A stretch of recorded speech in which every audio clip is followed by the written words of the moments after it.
నమస్తే, welcome to iDream. నేను మీ Madhuri. Apple ఫోన్లు ప్రైవసీకి చాలా సెక్యూర్ అని ప్రపంచవ్యాప్తంగా బాగా పాపులర్.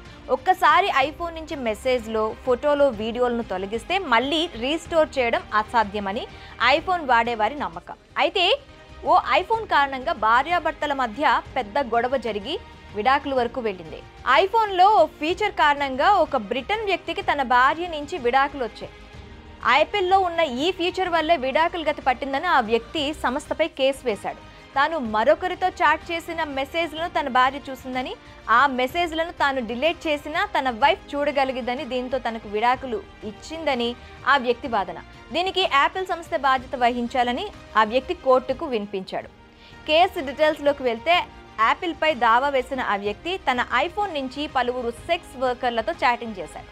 ఆ తర్వాత తన భార్యకు తెలియకూడదని వాటిని డిలీట్ చేశాడు. కానీ భర్త ప్రవర్తనపై అనుమానపడ్డ భార్య మరో పరికరం ద్వారా ఆ డిలీట్ చేసిన మెసేజ్లను చూసింది.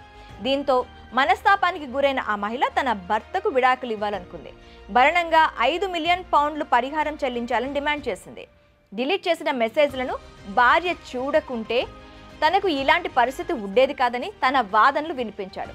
టెక్నాలజీ బాగా డెవలప్ అవడంతో ఫోన్లు వివిధ పరికరాలతో ఒకదానితో మరొకటి కనెక్ట్ అవుతున్నాయి. ఆ బ్రిటన్ వ్యక్తికి సంబంధించిన ఐఫోన్ అతడి కుటుంబానికి చెందిన ఐమ్యాక్ సిస్టమ్కు కనెక్ట్ అయి ఉంది. దీంతో ఆ వ్యక్తి తన మొబైల్లో మెసేజ్ని డిలీట్ చేసినప్పటికీ అది ఫోన్లో మాత్రమే డిలీట్ అయింది. కానీ అతడి ఫోన్తో కనెక్ట్ అయి ఉన్న ఐమ్యాక్లో ఆ మెసేజ్ డిలీట్ కాలేదు. ఫోన్లో మెసేజ్ డిలీట్ చేసి హ్యాపీగా ఉన్న ఆ వ్యక్తి ఐమ్యాక్లో డిలీట్ కాదన్న విషయాన్ని గుర్తించలేకపోయాడు. దీంతో భార్యకు అడ్డంగా దొరికిపోయాడు. కోర్టులో యాపిల్ సంస్థపై 53 కోట్లకు కేసు వేసిన సదరు వ్యక్తి తన వాదనలు బలంగా వినిపించాడు. తన ఫోన్లో మాత్రమే మెసేజ్లు డిలీట్ అయ్యాయని, ఫోన్తో కనెక్ట్ అయిన ఐమ్యాక్లో మెసేజ్ డిలీట్ కానట్టు వార్నింగ్ వచ్చినట్టయితే తన పరిస్థితి మరోలా ఉండేదన్నాడు. యాపిల్ ఫోన్ వల్ల తను 53 కోట్లు నష్టపోయానంటూ సదరు వ్యక్తి కోర్టులో మొరపెట్టుకున్నాడు. ఈ న్యూస్ ఇప్పుడు బ్రిటన్లో సెన్సేషన్గా మారింది.